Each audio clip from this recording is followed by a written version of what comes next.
Welcome to the Queer Confidence Podcast, the podcast to help you become your most confident queer self. I'm your host, he, she, they, Coach Alex Ray, and I haven't always been this confident. In fact, I used to be super insecure. And through this show, I want to share with you what's worked for me, my clients, and my guests so that you can become more confident. Hello, my unicorns. I have another interview for you today that I'm thrilled to give you. This is with my friend and colleague, Simone Seol. She is a fellow coach. She focuses on helping coaches build their practice through amazing, wonderful marketing techniques that I agree so much with. Y'all know I do not like most of the bullshit about the way that business coaches tell people to do things. Simone and I, however, see eye to eye on most things. And I was just thrilled to be able to have this conversation with her on her podcast about safe spaces and accountability within coaching containers, because the two of us are doing things much different than we've seen others in the industry do it. And we're calling the industry to a higher standard. That's part of why I did the deconstructing coaching workshop a couple weeks ago. So we will link that up in the show notes for you if you're interested. And it's why I run things quite a bit differently than I have seen others in the industry do it. I take a lot more accountability. My website has an option to report me to the ICF, which is the accrediting foundation, organization, maybe that's a better word, where I have my credentials through as a life coach. So anyway, really great topic, really great conversation. We are calling this whole industry to a higher standard, and I'm so thrilled that we got to have this conversation.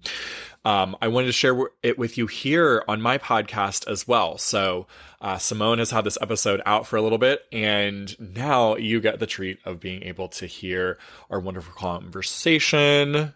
And I think you're going to really enjoy it, whether you're a coach or not. This conversation hopefully will help you. Obviously, if you're listening to this podcast, you're interested in self-development. So hopefully this will help you choose containers that actually empower you and trust your autonomy and encourage you to be the amazing human you are and to not give away your autonomy or your decision-making to others. So without further introduction, we're going to just dive right in. It's going to be a little rough of a transition because I'm just going to pop you right in to the recording I did with my friend and colleague, Simone Seol. Enjoy. Hi, everyone. I am here today with my friend and colleague, Alex Ray, to talk about something that we both get probably so many questions about, an immensely important topic, not just in coaching, but just if you're leading any kind of space anywhere, which is how to create a safe space in a non-performative way. If you're if you're teaching a group container, if you do anything, if you hold an event where people get together, how can you make sure that you are an actual safe space?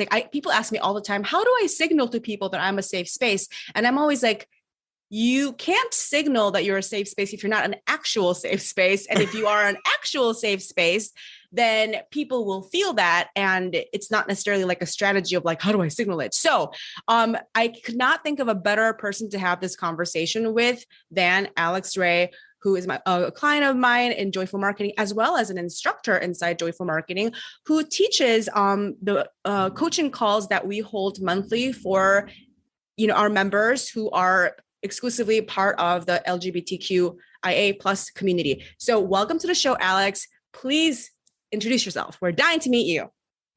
Thank you so much, Simone.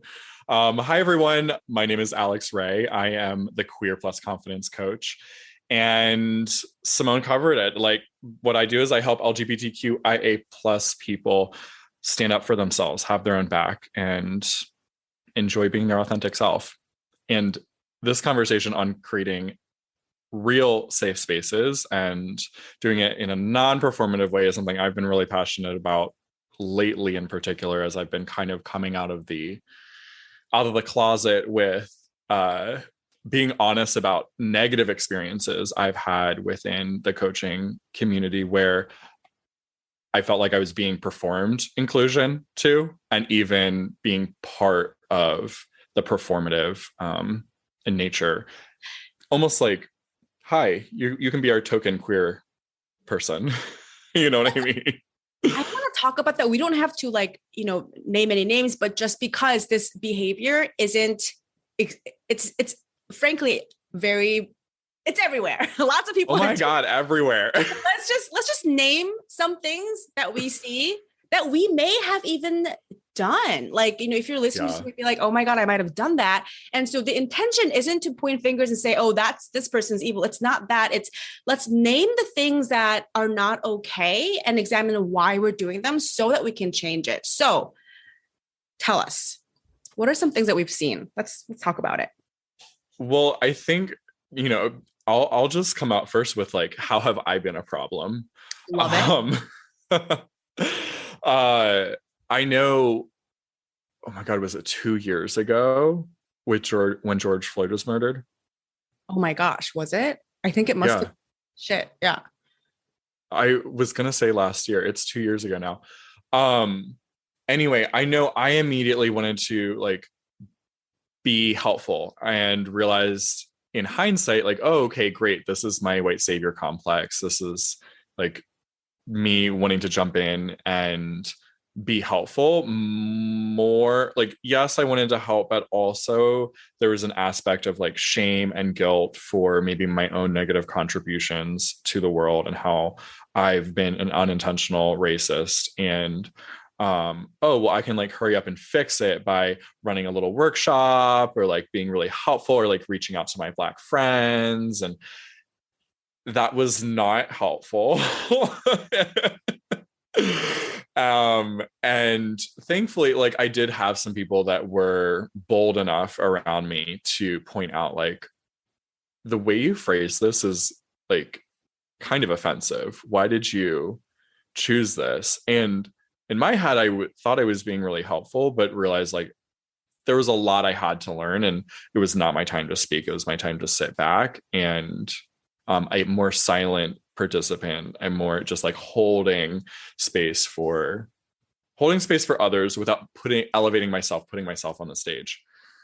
So, from my experience of having done the exact same thing, don't you, don't you think that happens when what we're really after is solving our own emotional discomfort as Yeah, opposed to trying to like learn more? definitely. Like curiosity is something that's really important to me. Yeah. And it doesn't like I'm not here when I'm doing that, I'm not curious about other people and how they're doing. Yeah. I'm like so focused, like you said, on my emotional state and how can I solve this? At the same time period that you're describing, what I was going through, one giant like epiphany that I had was I thought I was exempt from the conversation because I'm not white. Right. And I was like, I'm not even white. And my parents are immigrants. I'm on the, I got the short end of the stick. This whole conversation doesn't apply to me. And I had completely skipped over examining my immense privilege and collusion with white supremacy culture. And that was not fun to learn about. And I've since then had gained a lot of awareness and started talking about how, first of all, like being not white doesn't mean you don't have privilege. And also being a light-skinned Asian means that you have so much privilege compared to so many others, because at least before COVID era, like nobody was afraid of light-skinned Asians. Like nobody was threatened by light-skinned Asians. Like we were not subject to systematic disenfranchisement and violence for the most part. There was been things, but and it became very uncomfortable the moment I realized, wow, I benefit hugely from white supremacy. I am not off the hook at all. And how am I contributing to not just white supremacy, but like toxic capitalism, all these things that are related? And then it was all the answers were terrible. Right. Like all this laughter is like nervous laughter. Like All this laughter is like, oh yeah, we can't cry, my so we're God. just laughing instead to fill the void. Right. Yeah, yeah, Exactly. yeah. Yeah. That is like, were there any other areas that stood out to you that you noticed, like the sort of systems like we're talking about besides 2 years ago? Were there other areas where you're like, oh, That's the part that makes me want to cry. That's the part that makes me really want to cry, I should oh say. no. That's sort of the whole George Floyd thing. Kind of, we started recording this podcast because we're like, Alex and I have things to teach you. And now it's just like, let us tell you all the ways we fucked up. So, Yes. but the whole George Floyd, it set off like a chain of inquiry, I should say, for my own self, where I was examining my own contribution to collaboration and collusion with oppressive, violent systems. And it wasn't like a one-time thing. It wasn't even like a 1 month thing. It's been a continuous journey since. And what I have uncovered along the way is that my coaching containers weren't always a safe space. And in fact, that it could be a gaslighty place and a violent place, and a place that undermines your self-trust and self-belief when I am supposedly offering them the exact opposite, when I'm selling them empowerment and self-belief. And sometimes my containers offer them the exact opposite. It's like, no, don't trust yourself, trust me. No, your judgment is probably wrong, right? Like, and also that's sort of one big sort of cluster of things. And another cluster of things was when I realized that as a business coach, I had been unwittingly holding up a very toxic, harmful hierarchy of value that's based on money and amounts of money. And like, even as I'm talking about this, I kind of want to cry because it's so insidious. And the reason that we don't often even realize it is because it is so in the air that we breathe. It is so in the water that we drink. It has seeped into our own souls, like into every cell. So we don't even know which part of this is internalized toxic fuckery and which part of it is like us and real. Yeah. And I realized that I have been telling people this whole time that you're the one who gets to determine what success means to you. You get to feel proud of yourself and celebrate yourself, whatever part of the journey you are. But also, it is better if you make a lot of money, and you should follow me and trust me because I make a lot of money off of you. That's the thing I always felt so weird about, like from the other side when paying, like thinking, I entered into the life coaching sphere kind of in 2017, and very much like I saw that bullshit right away and I was like, wait a minute, but like all of us who you're telling like, oh, you can be rich and powerful if you just pay me money and I'll help you, and I'm like, yeah, but all of us are like kind of the support like for your rich and powerful throne. So that's why people are like, it's a pyramid scheme. Right. But it's actually the same fucking pyramid scheme as religion. Yep. And I realized like, oh crap, because I grew up in a very conservative, fundamentalist Christian. They called themselves a church, but let's be honest, it was a cult.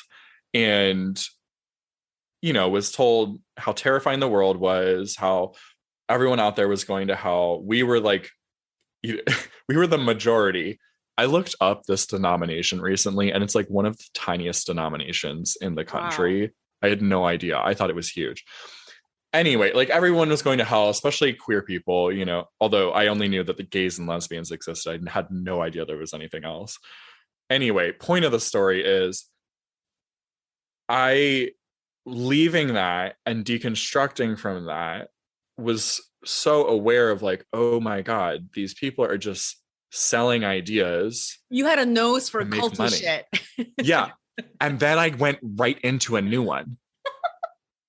Because when you spent your entire life from like infancy through adulthood, like in that way of thinking, I really didn't trust myself to make decisions or to like know right from wrong. So I was always kind of looking for other people, whether it was like a romantic partner that could do that for me, right? Friends, family. Like I always was kind of like outsourcing, looking for someone else to have all the answers for me. And so I ended up joining this like fitness and nutrition company that total cult mentality, really toxic environment to be in, very gaslighty, very much like based on like self-doubt and then lots of blame. If we didn't sell enough product that month, like, oh my God, you didn't work hard enough. You didn't try, you didn't honestly try. You need to examine yourself and like It figure out why sounds you a didn't lot try. like some other worlds I've been in. Exactly. And then I was like, oh, this is a cult after a couple of years. And I was like, I'm never doing that again. Right. And then I found a life coaching cult and joined that one. Oh my God. I want to And cry. yeah, another, and by cult, I mean another environment where it was encouraged to believe other people had better answers for me about my life than I did. And that And there is a there where when you get there, it's going to be better than here. But we're going to tell you that here is just as good as there, and also tell you that there is better than here so that you're really confused. right. I mean, if we just pick you up and shake you enough, right? Oh my God. Give you a good concussion, you'll be so confused, you'll definitely buy my program. I wish that was a joke, but it's not. It's not, it's serious. And it was really horrible. And I didn't realize that I had done it again until last fall. And I was like, fuck. And I had so much embarrassment. I Really? was Tell us about that. so embarrassed. Well, I started, at first, I didn't really want to talk with like the leader of the community. I didn't want to ask for a refund or anything. I didn't really want to address it because I was embarrassed that I didn't meet the goal in my business that I was supposedly going to hit. And so, and I thought it was all my fault. Of course. And then I started talking with other people and finding out that like I wasn't the only one, but I had the impression that I was. I was like, how? Wait, there are others too? But I thought that everyone was doing well. I thought I was the only one out here kind of like struggling to make it as a life coach.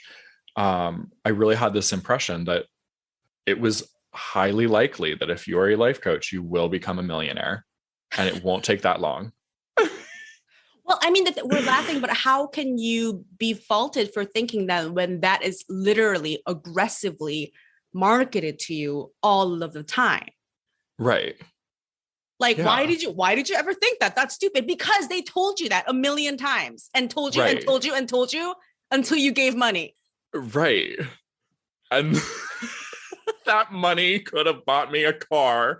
Like, but it bought someone else's car. And therefore,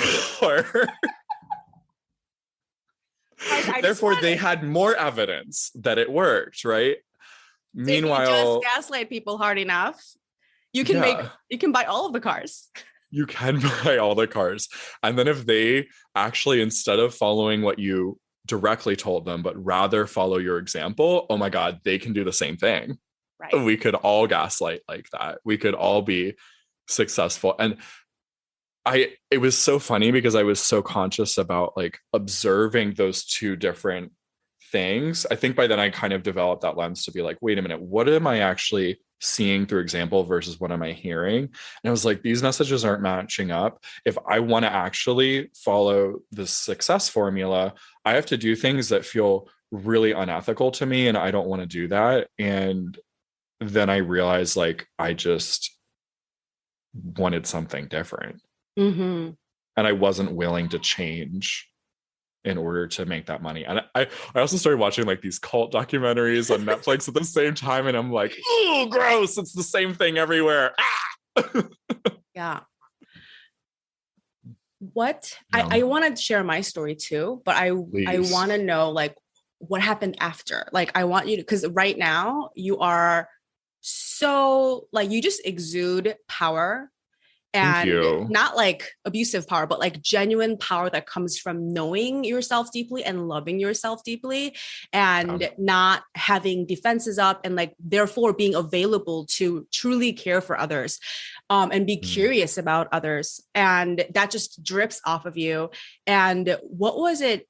I don't know if you can even tell this story in a single podcast episode, but what was it like going from that moment of like, I don't want this, I'm out of whatever this is, to Yeah. where you are today? Hmm. Because I bet a lot of I mean, people are also sort of in this position of like, I don't think this is like working for me. Like I don't think I agree with this. This is not good for me. It's not where my values are. And then thinking, where the fuck do I go from here? yeah. I did have the benefit. I was actively last year in I was getting certified as a life coach through the community college back in Maryland, where I used to live. And the cool thing, they're the only community college that's ICF accredited. Oh, that's fun. And yeah, they have this amazing program. The center of all of it was like self-trust and autonomy and like finding your right way and curiosity. And I was like, oh my God, wait, this fully aligns with like how I feel like the world should operate. Oh. And so that kind of helped me pull out of the other situation that I was in and have hope that like, oh, this actually is life coaching. You can life coach in a way that doesn't include gaslighting, doesn't include pretending. Like it can be very realistic and really trusting people to know what's best for them. And I can trust myself to know what's best for me. And what if I really led my programs like that, which I think for the most part I was doing, not totally. Like to be honest, I wanted to tell people what to do often because then it could like stroke my ego and make me feel like, oh yeah, I do have the solution. But I think that program really helped me let go of it, and I started seeing way more success too in my clients. And I was as I was doing that too, I'm like, wait a second, I think I have found something here. And Do you mind saying what the program is? Because I bet lots of people are like, wait, what is that program? I want to go take it. yeah, it's at Anne Arundel Community College, AACC .edu, and just look up engagement and life, or life and engagement coaching. Not engagement as in like getting married. Yeah. Engaging life. Yes, engage. Yes, exactly. Love it. So let me wait, hold on. Can I hear? Okay. I was I want to hear your more. story. So you found this life coaching, and then you kind of like blew up your business in some ways. I mean, in many ways, actually, right? How did you? I did. I started getting photos with unicorns and stuff. Yeah, you started getting naked. Getting naked and mentally and physically. And on any given day in Joyful Marketing, Alex has the most fabulous makeup and started taking fabulous photos, and you became yourself. You unleashed and you created programs around that, and they're selling like hotcakes because newsflash, when you unleash what is actually genuinely authentically you, people want that shit. People want to be around you, not because they can be like you, but because you remind them of what is possible when they also become more of themselves. Yeah. And I want to like put a real honest footnote or whatever in there. Okay. It's not like I've just suddenly blown up and now I'm like, have all the, like, I'm not making what I would love to be making, but what would you love what to I'm making? I'm just nosy as a business coach.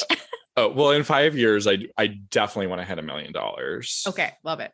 Because I do want to be on a consistent monthly basis, helping at least 100 LGBTQ plus people. Love it. Yeah. Between the various programs I run and doing speaking engagements. I also want to write a book. There's a few things, but no, I've been having, I think, the most significant change in my business. Yet now I'm actually bringing in consistent income that does support me and does support my lifestyle. It's not excessive, but it's enough for me to get by and not be like super worried all the time and afford an assistant who works with me part I time. mean, isn't that the dream? Like It have the is. money for the things you need and some Yes. things that you don't need, and to have some support that supports, like that is the dream. And I want Yes. to say that, like, I wish we could normalize, like, that's fucking amazing.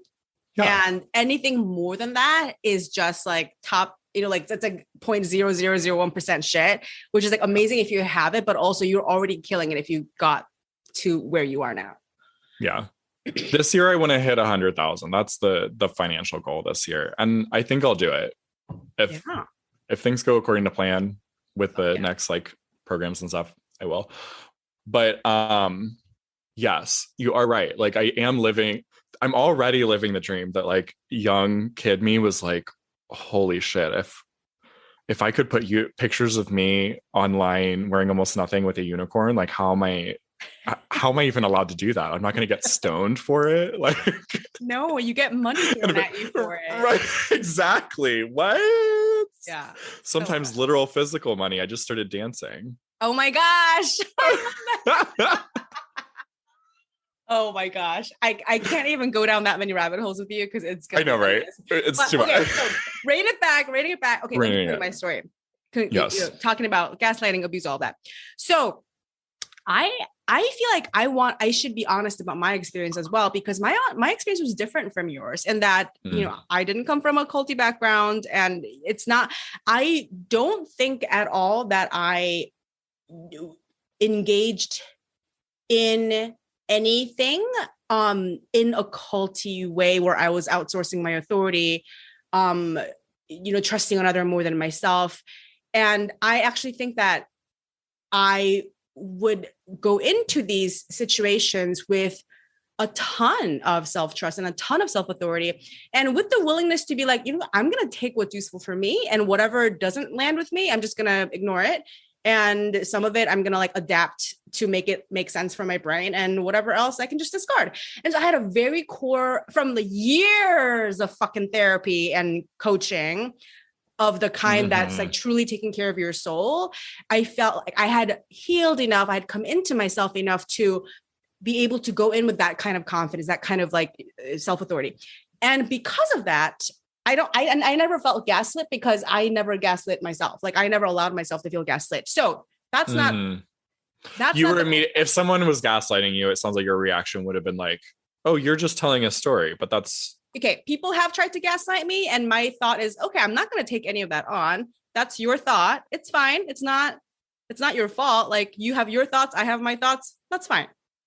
I don't know. There's many things. If somebody tried to deny my experience or contradict my experience in a way that would have felt very hurtful, if I took it very personally, I was always like, but I don't really care what your thought about it is, because I care what my thought about it is, right?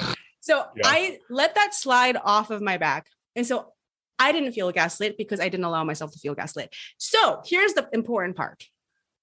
The reason that any of these culty things are very attractive is because there's like a kernel of usefulness. There's like a kernel of truth, sometimes many kernels of usefulness and truth in them.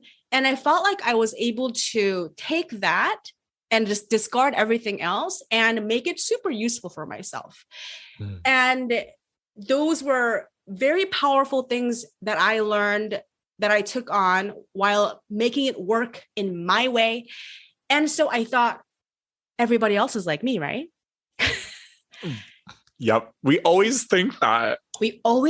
And so I think that part of when I look back now, and I'm not saying this in a way where I'm like, hanging in my head in shame about it. Like, that's not the point, to be like, oh, I was bad. That's not the point. But it's like, at the time I was doing harm by not being able or willing to see that not everyone was in the same place of having a relationship with themselves that I was in, and that it was my job as a leader of a space container, whatever, to be curious about that and care about that. And I think there have been times when I failed at that, because I was like, oh, but you're never going to be gaslit if you just don't allow yourself to be, or like, it's Right. within your power and responsibility to like to have your back, have your own back, which is it's not true, but it's also, do you know what I mean? Like there are ways you can use that in an unempathetic, uncurious way where it's just I'm just shoving my agenda at them. Yeah, I think it's also like speaking to people where they're at, right? Exactly. And that's a skill that coaches can cultivate or not. And I think Mm. that I see a lot of coach. I mean, when I'm not just, directing this outward, I'm literally telling you, there have been times when I'm sorry, I lost my train of thought. What did you just say? Oh, meeting But people where they're yeah. where I did not meet people where they were. And I thought it was a choice that I was making, but really it's because I wasn't skillful enough. I didn't have enough awareness about where they are and where I am and how to bridge the gap skillfully in a way that makes the client feel safe to take that step forward towards that transformation.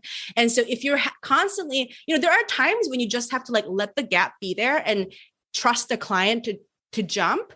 But if you're consistently having an experience where your clients are like confused and feeling unsafe and you're like, no, you just got to jump, then that's actually, unfortunately, a question of your skillfulness. Like you are not able to meet them where they are. And that has everything to do with your efficacy as a coach. You should go work on that's not your client's problem. That's your problem. Yeah.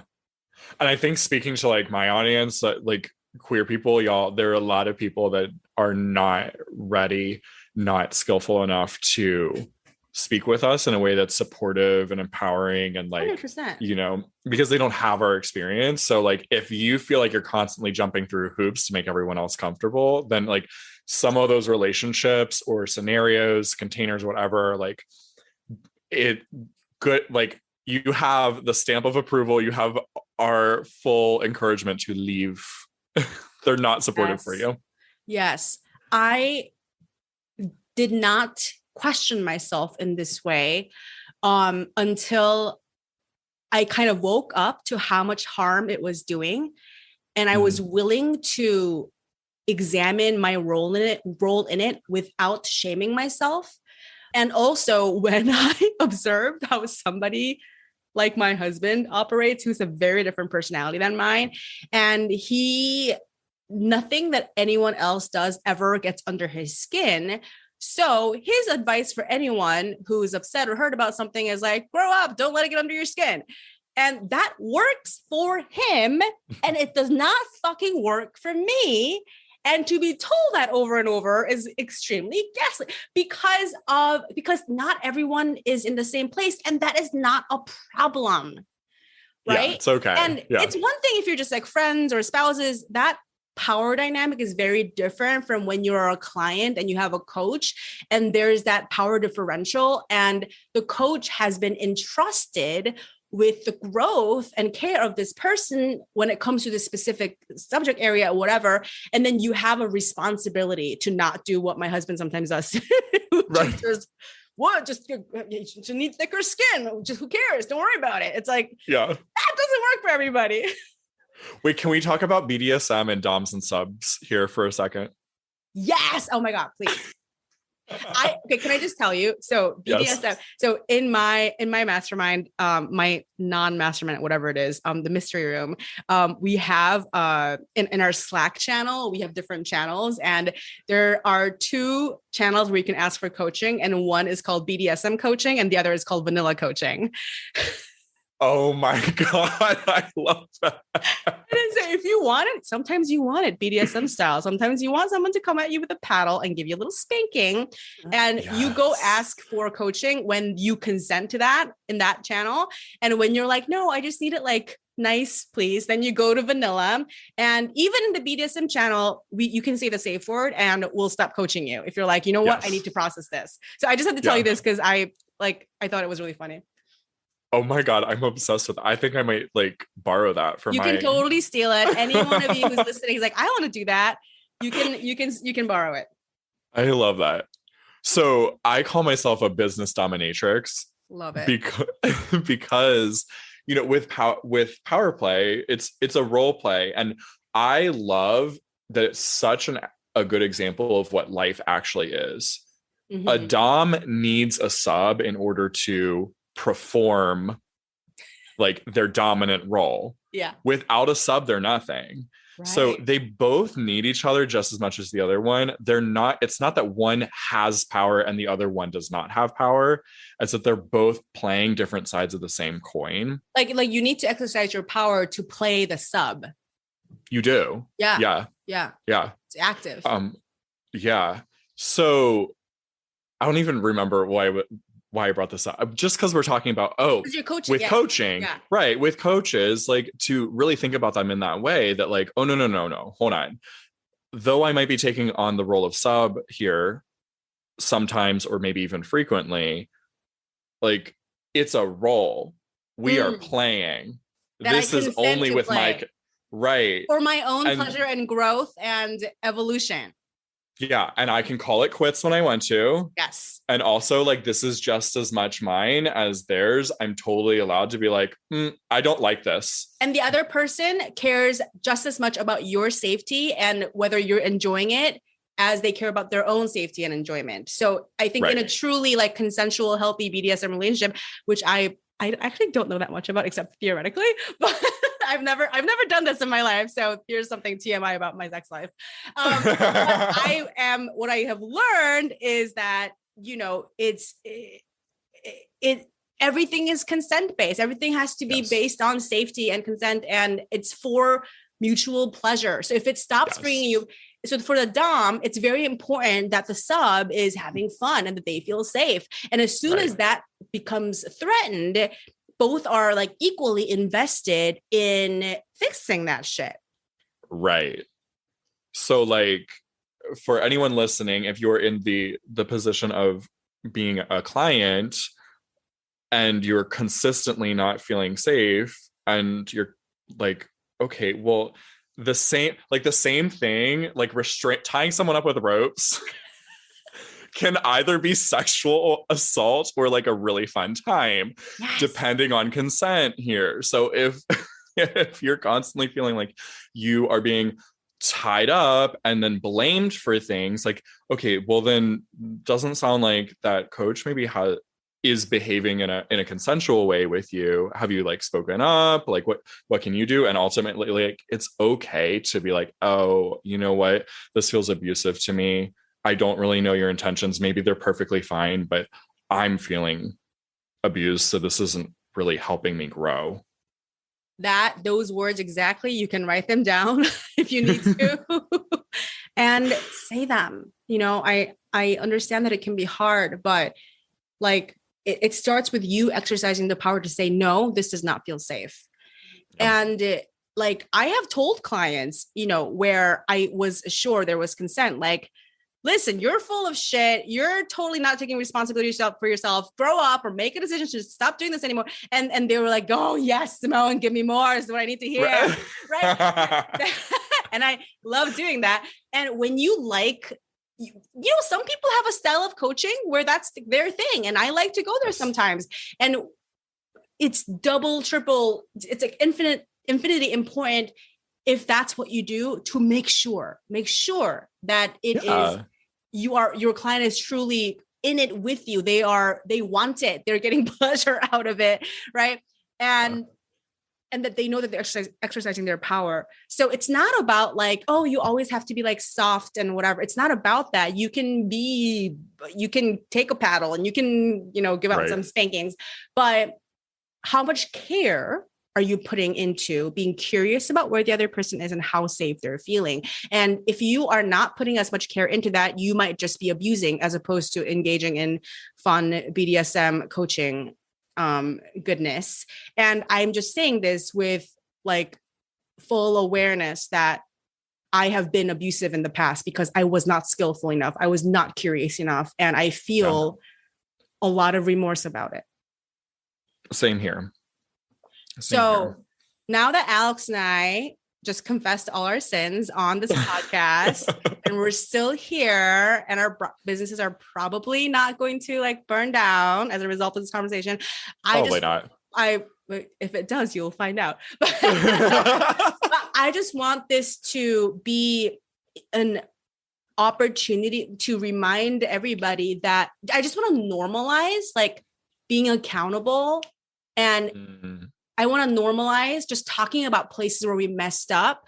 And I think the reason that so much of the industry is like slow to change is because we've made it not okay to talk about these things, to admit to these things, to examine the places where it's like, you know, I really messed up here. I regret this. I wish, and I'm willing to take responsibility for it.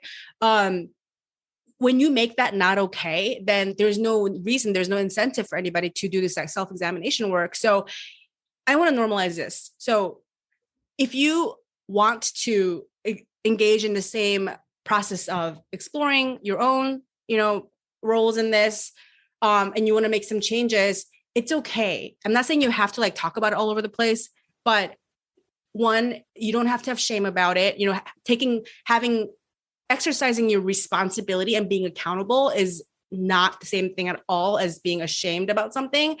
In fact, it's the opposite. Like if you have shame in the sense that where you're like thinking, oh no, like I'm a bad person, I'm fucked up, I'm unworthy. That is exactly the thing that prevents you from being curious, right? About how to do differently. I think, Alex, it's worth talking about how if you're alive on planet Earth in 2022, you probably most likely grew up with precious few examples of healthy power dynamics, healthy leadership that was accountable and caring and consent-based. Like I could say probably zero. Like I saw zero, close to zero examples.